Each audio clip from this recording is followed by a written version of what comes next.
já tá no grupo. Eu falei pra ela, passou pra vocês.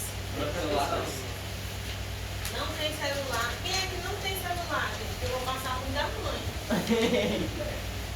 É o seguinte. Eu falei para vocês trazerem alguma coisa, vocês anotarem, caneta, uma agenda, um caderno. Eu já falei desde a semana passada, a partir do próximo domingo, vocês anotem isso daqui, que está sempre aqui escrito, alguma coisa, para vocês fixarem melhor. Porque nós aprendemos tanto ouvindo, quanto falando, quanto tocando. Por isso que é importante também escrever. Por isso que hoje as pessoas não estão saindo muito bem no Enem, né? Porque não estão escrevendo. Só estão no celular. Vai. Eu acho. Deixa Ele falou que então, pronto.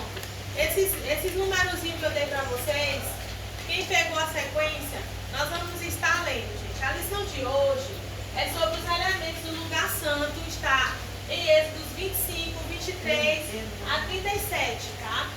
Então, o lugar santo, quem estava no dia do... Tirando o Leonardo que não estava no dia ainda, quem estava no dia do tabernáculo na casa do Mateus, na aula prática? Eu. Todo mundo estava. Aqui todos estavam, só não a... E ela não conhece ainda o que é. Aqui não é amiga, não. Namorada, é namorada. É menina. Como é que é teu nome mesmo? Ellen, gente. A Ellen está nos visitando, tá? Então fala pra ela, visitante. Pois é, então. Vocês quando trouxerem visitante, vocês vão ganhar ponto, tá? Então o André já ganhou um ponto hoje. Então, gente, semana passada a participação foi o Mateus, o vencedor. Vamos ver quem é hoje a participação. Eu vou trazer meu vizinho. Ah, não tem um vizinho. Gente, vamos lá, olha só. Eu passei para vocês lerem o livro de Hebreus, que é um livro, né, Saulo? É um livro que não é muito fácil, não. É um livro um pouco difícil, tá? Mas nós estamos aqui, a palavra de Deus, ela mesmo se explica. E nós vamos estar explicando no final, vou fazer um pequeno debate sobre o capítulo 6 de Hebreus. E cada um vai falar o que entendeu e o que não entendeu da sua parte. Mas, para isso, nós vamos começar a abrir nossa lição. Quem está com a revista aí? Então? Tá faltando. Querendo o quê? Ei, gente, é o seguinte. Abre o que está todo mundo na lição 9. O papelzinho que você pegou é o que você vai... É para decorar. O azeite para cada Ah, não, a papelaria moderna. Eu amo isso aí. É ótimo. Nada de monte. Gente, é o seguinte, capítulo 9, os elementos do lugar santo. Uai, gente, cadê a... E essa revista aqui? É sua? É minha. Segura aqui para ler com ela. Meu Deus. Tira a foto aí, bora. Elementos do lugar santo. Gente, Beatriz, leia aí para nós o versículo do dia. Versículo do dia. Porque o tabernáculo estava preparado, o primeiro, e já havia o candeeiro, a mesa e os pães da proposição, ao que se chamava santuário. Santuário, gente. Vocês lembram qual era a parte do átrio? Quem lembra? O que é que tinha no átrio? Na parte externa, antes da tenda coberta. Ah, era a churrasqueira e a pia. A churrasqueira não, altar do holocausto. E a pia, que era de bronze. Pois é, vamos ver. A cadeira. Ó, o Matheus está disparando na frente de novo. E olha eu de novo. Vai tampar. Hã? Chega na casa de cá. Vou chegar. Oi, Diana. Amém. Gente, é o seguinte, olha só. O lugar santo, ele prefigura a igreja, tá? Porque na semana passada, que eu falei para vocês trazerem para anotar, os elementos do lugar santo, eles tinham uma representatividade de quê? Quem lembra, Mateus? Vou botar bem aqui. Os elementos do tabernáculo tinham uma representatividade de espaço e tempo. De acordo com o... Sério, gente? Hã?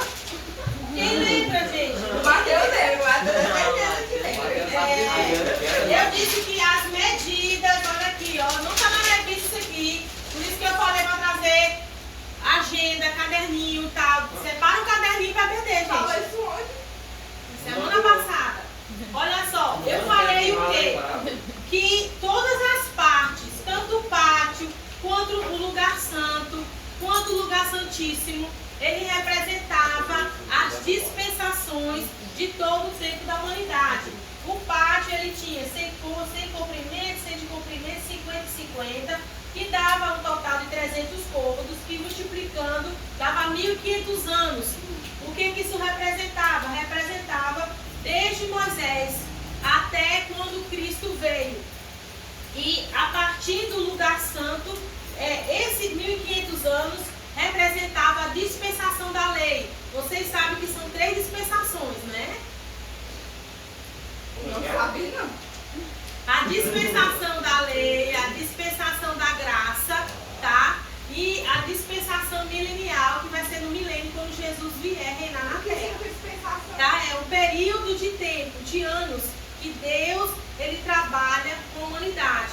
Então, a dispensação da lei, ela vai desde Moisés, quando foi instituído a lei, certo?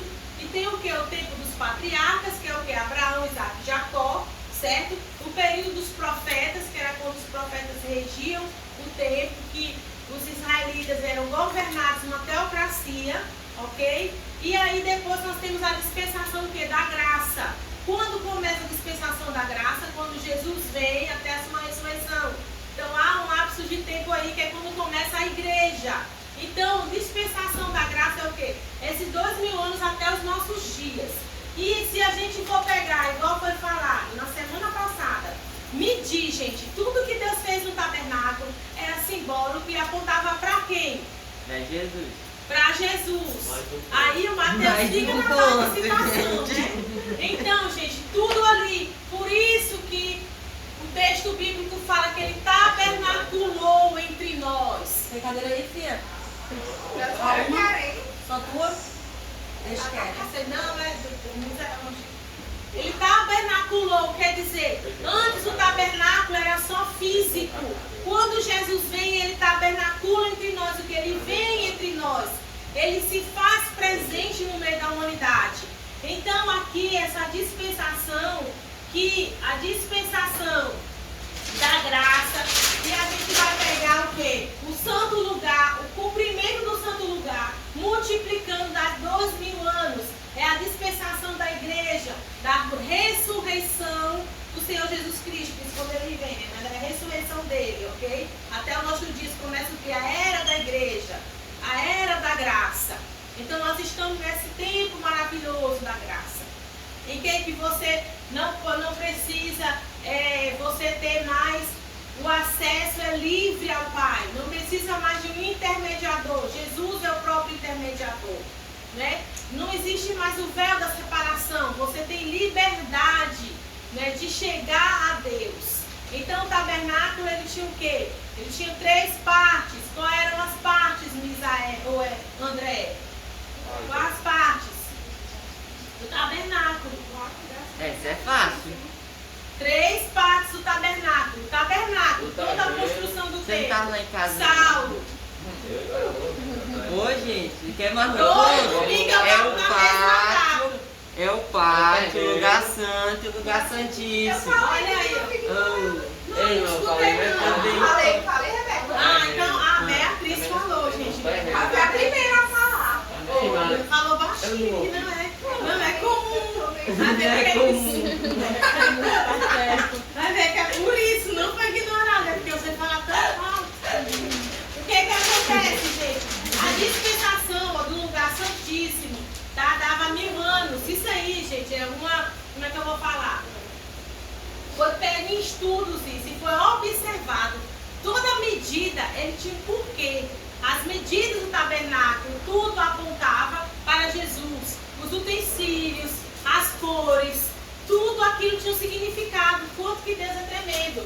E hoje nós vamos entender o porquê do significado do lugar santo, tá? Do lugar santo. Então, o lugar santo, ele é prefiguração. O que isso quer dizer? Que tudo isso que eu falei de dispensação e medidas dos tabernáculos, desde o átrio, que é o pátio exterior, o lugar santo e o lugar santíssimo, que ficava na parte coberta, que era a tenda, tudo isso ali tinha uma representatividade, tanto dos utensílios, quanto das cores, quanto das medidas. Tinha o porquê das medidas. tinha o porquê das estacas ser firmadas na areia e ser presa com cordas. Vocês entenderam? Tem porquê. Porquê que o altar do incenso, ele é em 4 partes iguais. Tudo isso tem um porquê, um significado. Como que Deus foi minucioso e amoroso e bondoso e teve o cuidado de mostrar tudo aquilo que diria assim: eu vou enviar o meu filho para derramar o sangue dele por nós. Tá? Sem derramamento de sangue não há remissão, é o que está em Hebreus. Então, gente, os elementos do lugar santo, ele representa a provisão, uma orientação e uma comunhão. Quem pegou o ponto 1.1 vai ler um dos utensílios. Hoje nós estamos estudando o quê? O lugar santo. Aquela primeira parte coberta. Quem entrava no lugar santo, gente? Saulo, levantou a mão. Quem entrava no lugar santo? Ah, meu Deus. Sim, o que? Sacerdote e os levitas, tá? Quem entrava no lugar santíssimo? Sumo sacerdote. Muito bem, Saulo. O sumo sacerdote, quanto tempo que ele entrava? Por um ano. Uma vez ao ano. Por um ano. Uma vez ao ano ele entrava no lugar santíssimo. Eu emendou Ok? tudo. Então, Saulo, dê para nós o ponto. O lugar santo, gente, ele tinha o que lá? Ele tinha a mesa da proposição, ou mesa dos pães. Então, essa mesa eram 12 pães. Vocês lembram quando a gente fez a parte prática? Eu coloquei 2 pratos, 6 pães de um lado, 6 pães do outro. Era o que? Representava as 12 tribos de Israel. E ali também tinha uma jarra, e hoje que eu me tocar com a minha esposa, que tinha um vinho. Tá? Uma vez por ano, o sumo sacerdote ele se alimentava ali, tá? Era para alimentação do sacerdote. Tadinho, ficava com fome. Ele comia do pão Paulo. e ele comia do vinho. O que isso apontava, gente? A ceia. Muito bem. Apontava já para Eu a estou ceia. impressionado comigo, gente. A ceia. Relaxa. Justamente, gente, já apontava para quem? Para Jesus, o pão da vida, para o sangue e o vinho, que simbolizava o seu sangue, que seria As 12 tribos derramado representavam por uma nós. cruz também na formação. Sim, isso Gente, mesmo. vai Representava a cruz, o próprio tabernáculo. Orgulho da aula. Gente, Pela segunda vez. e o tabernáculo, gente, onde ele estava, e as tribos dispostas também eram uma No cruz. centro. E o centro também é onde estava ali o altar, e onde estava o altar do incenso, era o centro do tabernáculo, que também era formado de cruz. O tabernáculo era formado de cruz, ele dentro dele e também na parte externa, as disposições das tribos. E aqui, digamos que aqui é o tabernáculo, todo o tabernáculo, o átrio, o pátio, o santo dos santos, ou lugar santíssimo. E nas laterais deles, onde as tribos ficavam distribuídas, também formavam uma cruz. Então, gente, Deus, toda a vida, Ele mostrou para de Deus quem era Jesus, que Jesus viria. Lê Salmo 1.1, por favor. Bem alto e bem forte. Conhecendo a mesa dos pães. Pelo relato das escrituras, a mesa era de madeira de acácia e também revestida de ouro, colocada na frente para a construção. Ficando à direita do lugar santo, sobre a mesa eram colocados 2 pratos para 12 pães redondos. Portanto, as 2 fileiras de 6, conforme registrado em Levítico 24:5-9, Jesus está na representação dos pães, como aquele que alimenta e sustenta o seu corpo. Ele é o pão da vida, conforme lido no Evangelho de João 3:35. Outra verdade que percebemos é que os sacerdotes se alimentavam daquele pão, mostrando-nos que, como ministros de Deus, necessitamos constantemente estar diante da presença de Deus, ser alimentados por Ele e assim alimentar o seu rebanho. A A mesa nos remete à ideia de comunhão e intimidade. Então, gente, a mesa remete à ideia de comunhão e intimidade. Então, muitas coisas no tabernáculo era de madeira e revestido de metal. Tudo que era na parte exterior era revestido do metal de quê? Do metal que era, não, do pátio exterior. Do átrio. Era bronze, muito bem, Saulo. Bronze. No lugar santo, tudo que tinha no lugar santo era revestido de quê, Beatriz? De ouro. Isso apresentava o quê? Apontava para a natureza de Jesus, a natureza dele humana e a natureza divina. Então a madeira, que era madeira de acácia. Por que madeira de acácia? Porque é muito difícil de se trabalhar. Isso, resistente ao tempo também. Então por isso, tudo aquilo apontava para Jesus. Porque também representava a humanidade a madeira.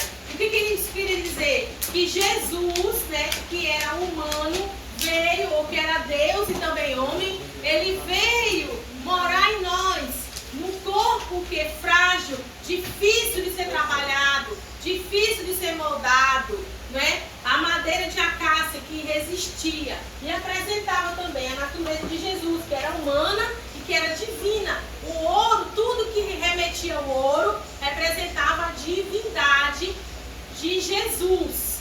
Tudo aquilo ali que tinha ouro apontava o quê? Que Jesus, ele veio também do céu e também se fez como um homem aqui, gente. Então a mesa dos pães eram 12 pães assados. Esses 12 pães, gente, tinham um furo. Você vê, a gente estuda e ainda no dia lá não furei os pães. Não é por quê? Porque significava o furo no meio, que Jesus seria transpassado, certo? Por que assado? Porque remetia ao sofrimento dele na cruz. O pão que foi assado, que foi tentado, que foi moído. Então tudo isso que tinha no tabernáculo, ele tinha a representação de Cristo. Ele foi transpassado.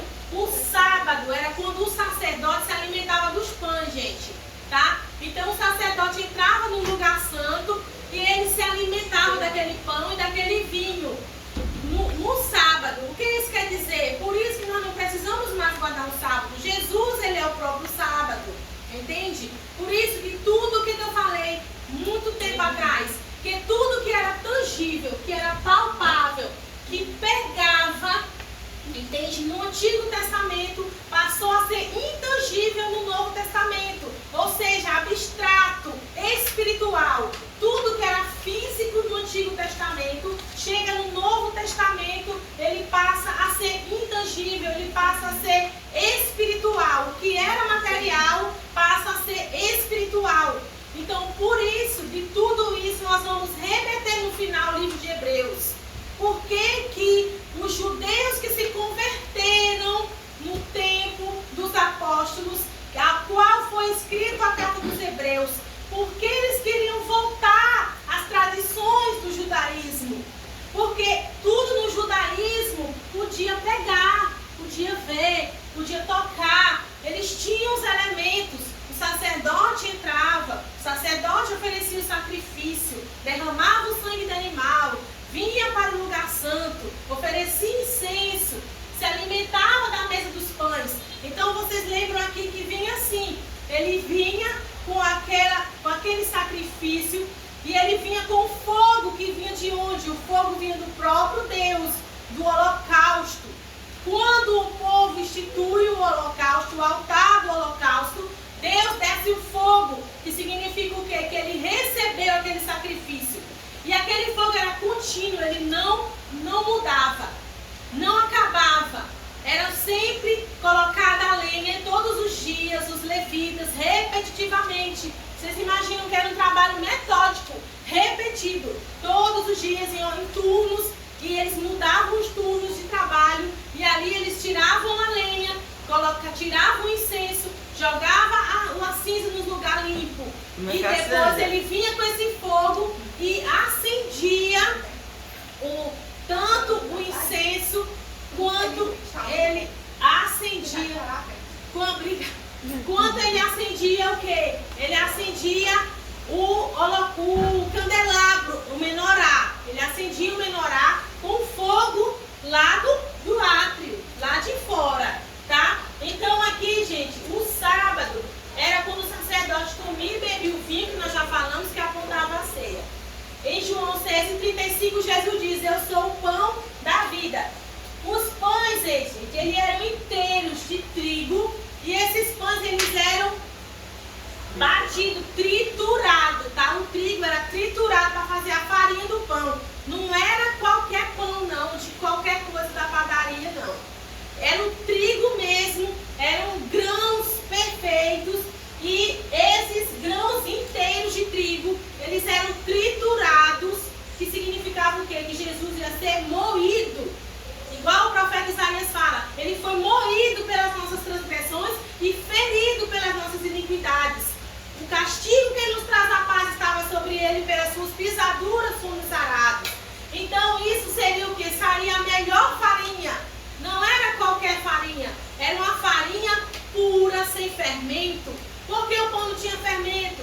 Porque o fermento, ele faz alusão ao pecado. E Jesus nunca pecou e não teve pecado, enquanto esteve aqui na terra, e nem tem pecado, porque ele é Deus. Então nós vamos passar para o ponto 1, ponto 2. Quem pegou o ponto 2, lê aí. Um vislumbre da nação de Israel. Quem pegou? Pode ler bem forte, bem alto. Quando analisamos os pormenores da mesa da provisão em 2 pães, representado os tribos de Israel, e também fazia representar o éfode do sumo sacerdote, como alguém que cuidava e intercedia pela nação. Jesus é aquele que protege o seu povo. E Levítico 24, diz que em sua composição usava-se um flor de farinha de trigo, que era a parte mais fina deste produto. Podemos dizer que Jesus é a principal essência da nossa vida. Sem ele não passamos de pó e cinza.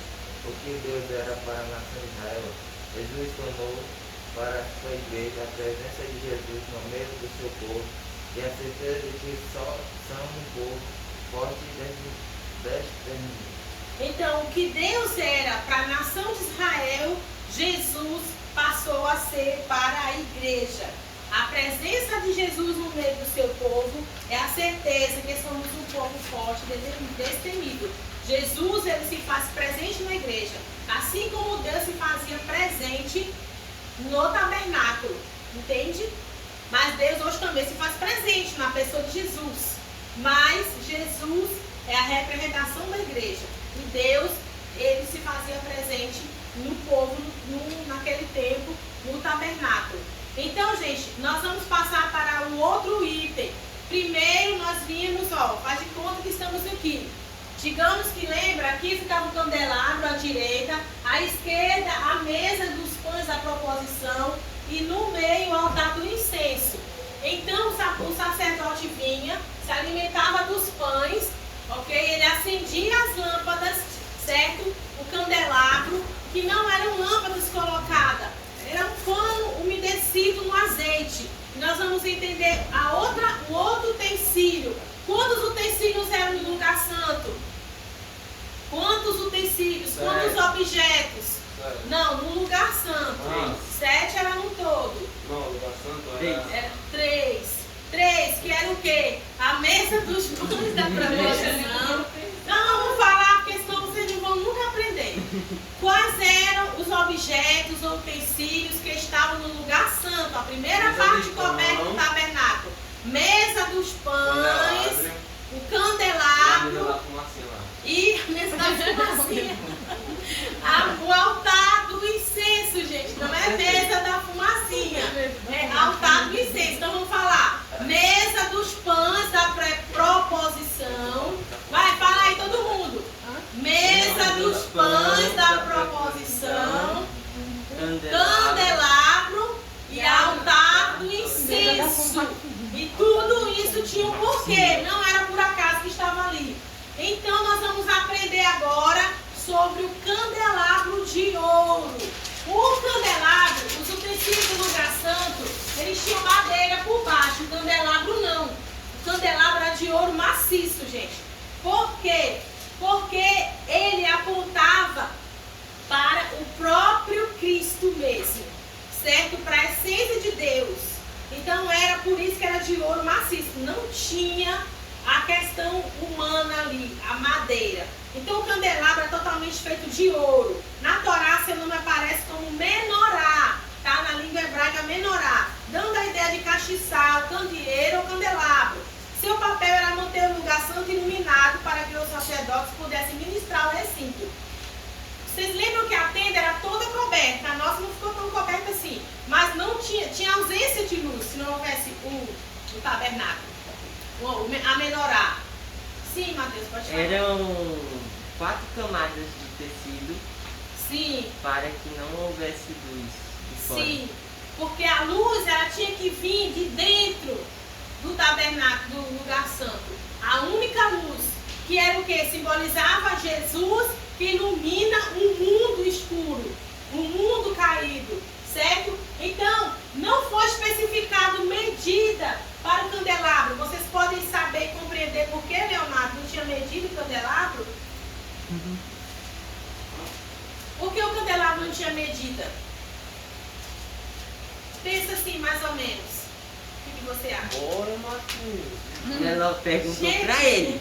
Você tem que. Eu Olha sei só, a eu até dei uma resposta. dica Eu sei aqui, a ó. resposta. Era de ouro puro, era a única peça, tinha 7 hastes e não usava velas. Por quê, gente? Porque ele era uma peça única. Todas as partes tinham uma haste central e todas as outras saíam daquela haste central. O que isso significava? Como aquela base central, Jesus Cristo, e a sua igreja, que saía de dentro de Jesus, que alimentava. Então, o óleo que descia, ele vinha do centro e se espalhava pelas outras lamparinas. Então, como ele era de ouro e ele não poderia ser, não foi dado medida, porque Deus não pode ser medido, tá? Apontava para o próprio Deus. A presença de Deus, ela não tem medida e ela é constante. Por isso que a luz, ela não apagava, porque a presença de Deus, ela era contínua. A luz de Deus que não se apaga, que não se distingue. É como a sarça que Moisés viu, que ardia e não se consumia. Então a presença de Deus, ela não se dispersa. É isso, por isso que a luz não se apagava. E não usava velas, era um pano que era molhado, envolvido mesmo no azeite. E ali tinha alguns utensílios, que eram espivitadeira, você lembra que era uma tesoura com a ponta assim? Que era um utensílio antigo, quando tinha as iluminações na rua, que eram de velas, eles usavam aquilo para tirar os borrões que ficavam daquilo que se consumia. Mas ali simbolizava o quê? Tirar a sujeira da vida, da nossa vida, para que a luz possa resplandecer, tá? O azeite no grego é krisna, unção. A luz só era viabilizada pelo azeite. Se não tivesse azeite, não tinha luz. A mesma coisa nós como crente. Nós temos que ter a unção do Espírito Santo nas nossas vidas. Sem unção, sem a presença do Espírito Santo, não tem como a luz aparecer. Certo? Então, 2.1. Quem pegou o 2.1? Lê bem forte aí. Características do candelabro. No relato bíblico, vemos que o candelabro seria de ouro batido, feito em uma só peça e do peso de um talento. O ouro do candelabro aponta para a divindade de Jesus, bem explorada por João ao escrever seu evangelho, onde Jesus usa com veemência a expressão eu sou. Outro detalhe do candelabro é que a coluna central saíam 6 braços. Da coluna central saíam 6 braços, 3 de cada lado. 6 lâmpadas alimentadas com azeite. A 7ª lâmpada era da coluna central. Vale lembrar que lâmpada aqui é a mecha de um pano embebido no azeite em cada orifício dos braços do candelabro. Geralmente, luz nas escrituras representa a natureza e o caráter de Deus. Dentro dessa ótica, vemos o castiçal como símbolo da palavra de Deus, bem como Jesus como verbo e parte integrante da divindade que veio brilhar nas regiões de trevas espirituais. Então, gente, a luz do candelabro apontava para quem também? Para a luz, para a palavra de Deus. Lâmpada para os meus pés, disse o salmista, e luz para o meu caminho é a tua palavra. Está vendo como é importante decorar os textos bíblicos? Porque a Bíblia fala o quê? Que a palavra de Deus, ela é luz, porque ela ilumina o caminho, porque ela nos mostra, nos dá direção. Por isso que eu falei aqui que todos os utensílios, eles tinham o quê? Traziam a provisão, o pão, traziam orientação, iluminação, a menorá, tinha um porquê estar ali. Era a fonte de luz, de orientação também. Sem luz você não se orienta no caminho. Principalmente antigamente, que não tinha iluminação pública. Então as pessoas tinham que andar o quê? Com os candeeiros, com as lamparinas, para enxergar onde elas iam. Então essa menorá, ela tinha um porquê de orientação, apontava para a palavra de Deus, apontava para a divindade de Jesus, apontava para o próprio Deus, a presença de Deus também ali, e Jesus que era o que? A luz do mundo. Então a gente começa a entender por que Jesus disse que ele era o pão da vida. Porque aquele povo, ele tinha uma percepção, uma consciência do que era o pão dentro do tabernáculo. Então quando Jesus diz, eu sou o pão, eu não sou aquele pão simples que o sacerdote entrava e comia. Eu sou o pão vivo que desceu do céu. Por isso que Jesus disse isso. Vocês comeram do maná, mas eu vou dar um pão para vocês que vocês não vão sentir mais necessidade alguma, necessidade de fome. Então, nessas orientações, por isso que a gente tem que estudar o tabernáculo e entender, e estudar as escrituras. A Bíblia diz, examinar as escrituras, porque buscar nelas tem a vida eterna, e são elas que de mim testificam. Então, quando Jesus fala, eu sou o pão, eles tinham a consciência do que era aquele pão. Por isso que muitas vezes queriam apedrejar Jesus, porque Jesus se mostrava como o próprio Deus. Então, quando ele fala assim, eu sou a luz do mundo, não é aquela luz física que estava presente dentro do lugar santo. Eu sou a própria luz. Eu sou o sábado. Por isso que Jesus, ele curava nos sábados. Por quê? Porque ele era o Senhor do sábado. Ele fala, o próprio Filho do Homem é do sábado, Senhor. Então, quando ele fala isso, ele diz, eu sou o sábado estava nele. Não precisava mais daquele descanso, ele era o próprio descanso. Ele faz, vinde a mim que eu vos aliviarei, né? Pegarei as suas dores, tomar sobre vós o meu jugo e aprender de mim que sou manso. Porque ele é aquele que carrega o nosso jugo. Ele fala assim, olha, acharei descanso para as vossas almas. Quando Jesus dizia assim, que ele fazia no sábado, que diziam que ele não estava cumprindo a lei, mas ele queria dar uma mensagem para o próprio povo dele, dizendo, olha, eu do sábado sou o Senhor, eu sou o sábado. Eu sou Deus, eu posso fazer o que eu quiser no sábado. Entende? Então, assim, a Bíblia é muito clara. Por que ele falava assim, eu sou a luz do mundo?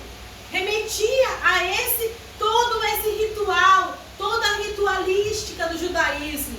Tudo aquilo era Cristo. Tudo que estava ali era Cristo.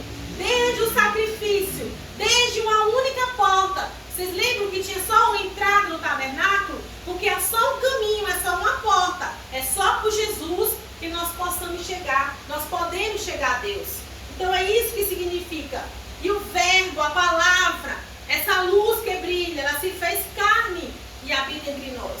Então nós não podemos desprezar aquilo que Deus tem nos dado. O 2.2, o azeite para o candelabro. Pode ler aí, Mateus. Em Êxodo, Deus estabeleceu que o povo de Israel deveria trazer azeite puro para que houvesse luz continuadamente. E Arão e seus filhos tinham que manter o fogo aceso, sendo responsáveis por remover os morrões, que está errado aqui, é borrões. É morrões mesmo. É morrões mesmo? Morrões é o que ficava. Depois que o pano, né, se dissolvia ali, então ele tinha que tirar aquele resíduo, como você queima a vela, mas não era vela. Por que não era vela, gente? Porque a vela, ela se derrete, Deus que se derrete, a presença de Deus, entendeu? Por isso que era o pano, aí ele era tirado ali, tudo tinha um porquê. Nada era sem sentido ali. todo o candelabro seria inutilizável se não tivesse o azeite para as lâmpadas. Percebemos também que o azeite para os demais demais braços. braços saiu do tronco principal. Aprendemos A nossa vida. aqui que a nossa vida depende do tronco principal.